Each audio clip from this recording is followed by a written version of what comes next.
এক ছিল ছোট্ট ছেলে রাহুল। সে খুব কৌতূহলী আর দয়ালু ছিল। একদিন সে স্কুল থেকে ফেরার পথে বনের ঘাড়ে একটি পুরনো বাঁশি খুঁজে পেল। বাঁশিটা দেখতে খুব সাধারণ, কিন্তু তাতে সুন্দর নকশা করা ছিল। রাহুল ভাবল, চল বাজিয়ে দেখি। সে বাঁশি বাজাতেই আশ্চর্য ঘটনা ঘটল। চারপাশের পাখিরা গান গাইতে শুরু করল, ফুলগুলো দুলে উঠল, আর গাছের পাতা মিষ্টি সুরে ঝরঝর শব্দ করতে লাগল। পরদিন রাহুল আবার বাঁশি নিয়ে বেরোল। হঠাৎ সে দেখল গ্রামের এক বুড়ো কাকু খুব দুঃখী মুখে বসে আছেন। কাকুর ফসল নষ্ট হয়ে গেছে। রাহুল ভাবল, এই বাঁশি দিয়ে যদি কাকুকে সাহায্য করা যায়। সে মাঠে গিয়ে বাঁশি বাজাল।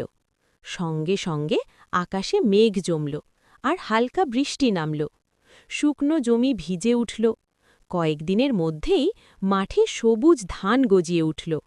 সবাই অবাক, কিন্তু রাহুল বুঝল বাঁশির আসল জাদু হল ভালো মন আর অন্যকে সাহায্য করার ইচ্ছে।